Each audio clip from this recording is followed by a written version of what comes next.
नाम का ऐसा अभ्यास कि नाम रुके ना। एक संत के एक शिष्य थे, तो शौच में भी नाम जप कर रहे थे, कृष्ण कृष्ण कृष्ण कृष्ण। किसी ने देखा, जाके उनके गुरुजी से कहा, महाराज ये तो बहुत ही भ्रष्ट है। क्यों? बोले तो शौच में भी नाम जप करता है। ओ बड़ाई न करके उसकी बुलवाया, शौच में नाम जप करते हो? गुरुजी ने कह दिया। दूसरे दिन ऐसे जवान पकड़ के शौच में बैठा, और वो जो दोष दर्शन करने वाले होते हैं वो सब, उनका एक चश्मा अलग होता है, वो छिद्रान्वेषण, दूसरों के दोष ही देखा करते हैं। दूसरे दिन वो गए, बोले महाराज आज तो मुंह में हाथ डाले बैठा, ऐसे ऐसे बैठा था। तो बुलाया और कहा, भाई वैष्णव होकर तुम अवैष्णव काम करते हो, शौच के समय ऐसा नहीं, मुख में हाथ क्यों डाले थे? तो रोने लगे, बोले गुरुजी आपकी आज्ञा भी नहीं टाल सकते, और मुझसे नाम के बिना रहा नहीं जाता, इसलिए मैंने जवान पकड़ा कि जवान से नाम ना निकले, पर उस समय भी हृदय से चल रहा था, हृदय से लगा लिया और कहा, बेटा तुम्हारा जीवन धन्य हो गया। गुरु के मना करने पर भी नाम जब ना उनकी आज्ञा का पालन हो, तो इसलिए जवान पकड़ लिया, पर खुल के कह दिया कि गुरुजी शौच में भी हृदय से नाम चल रहा, हम नहीं छोड़ पाएंगे। तो बोले यही जीवन का सार, और हृदय से लगा लिया। और छिद्रान्वेषण वाले को कहा, आज के बाद हमारे सामने मत आना, हमसे रहा ना जाए, हमको कसम दिला दी जाए तो भी ना रहा जाए। एक संत के पास एक गए, बोले 18 साल से आपने कहा था राम राम जप को, तो हमने जप किया, लेकिन हमको कोई दिव्यता तो समझ में आई नहीं। तो उनका, अच्छा हमें गुरु मानते हो? बोले हाँ गुरु मानते हैं, आपको पक्का मानते हैं। बोले तुम्हें हमारी कसम है, बस कल तक ये नाम ना जपना, फिर कल आओगे तो हम ऐसा मंत्र देंगे कि बहुत जल्दी तुम्हारे को सिद्धि प्राप्त हो जाएगी। तो ठीक है, प्रणाम करके चले, वो अभ्यास।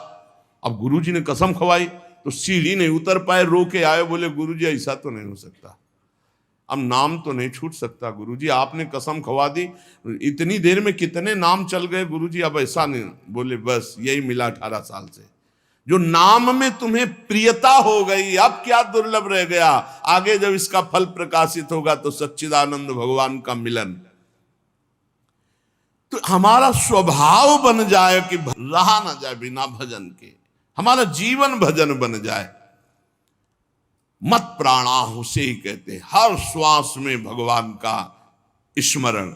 गोपीजनों के लिए भगवान ने कहा, मन मनस का ता मन मनस का मत प्राणा मदर्थ त्यक्त दहिका। मन मनस का, उनका मन मैं हूं, उनका प्राण मैं हूं। गोपियों के हृदय में श्री कृष्ण प्राण है, गोपियों के मन श्री कृष्ण है। मेरे लिए समस्त देह सुखों का त्याग कर दिया। देखो भगवत प्राप्ति ऐसे नहीं होती, मेरे मन से जीवित हैं गोपियां। भगवान ने कहा मेरे प्राण ही गोपी के प्राण हैं, भगवान के प्राणों से अनुप्राणित, भगवान के जीवन से जीवित। ये क्यों? भगवद स्मरण। हर श्वास तो भगवान को प्राण समर्पित, हर वृत्ति तो चित्त और मन समर्पित, पूरा निश्चय भगवान मेरे तो बुद्धि समर्पित, और अहम भगवान के दासत्व में समर्पित। जब श्री भरत जी महाराज चित्रकूट जा रहे हैं, तो भरद्वाज जी के आश्रम में तो उनको रात्रि में बड़ा संकोच हो रहा है भरद्वाज जी से एकांत में मिलने की, क्योंकि भरत जी को एक अंदर चुभन थी कि मेरे को ही लक्ष्य बनाकर कैकेयी मैया ने राम जी को 14 वर्ष का वनवास, तो बड़ा कि मैं ही ऐसा कलंकी हूं जिसके कारण मेरे प्रभु को इतना कष्ट, तो बड़ा सकुच कर रहे थे। और वहां चर्चा हो रही थी, भरत जी पधारे हैं, तो कहा भरत सरिस को राम सनेही, जगु जप राम राम जप जेही। अरे भरत जैसा राम प्रेमी कौन हो सकता? सारा संसार राम राम जपता है, पर राम जी क्या जपते हैं? श्री भरत श्री भरत श्री भरत।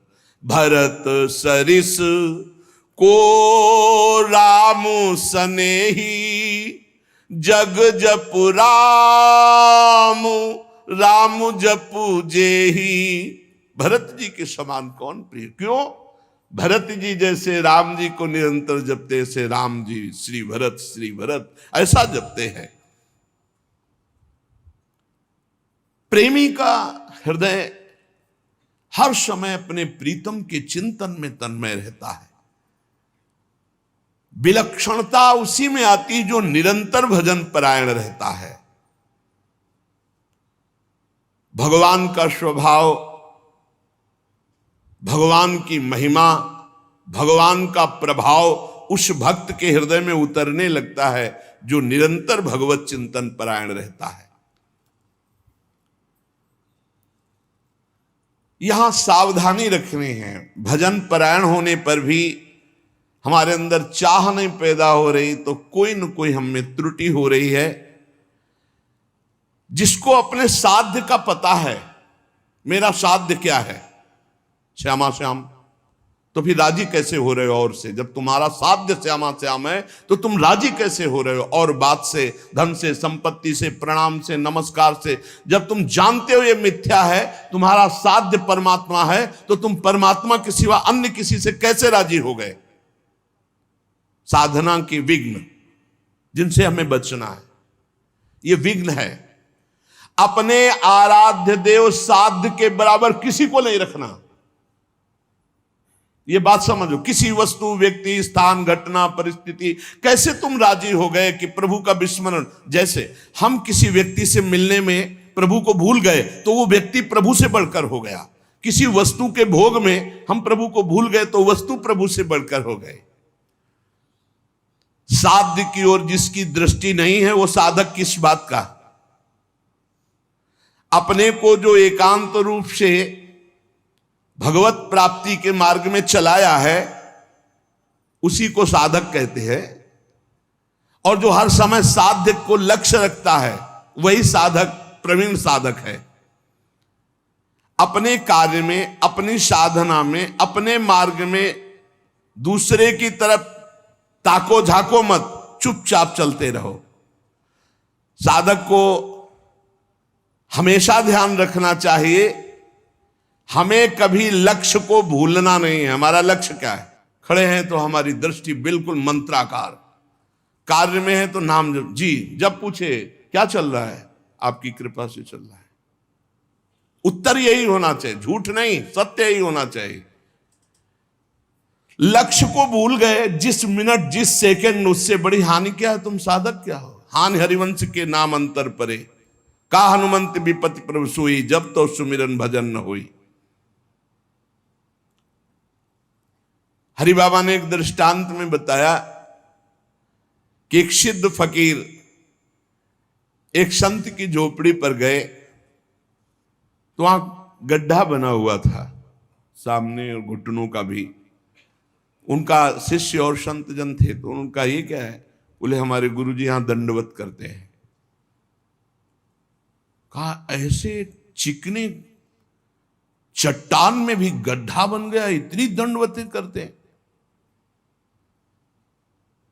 बहुत गदगद कंठ हुए और कहा बहुत दिव्य संत हैं जो इतनी दंडवतें रोज प्रभु को करते हैं।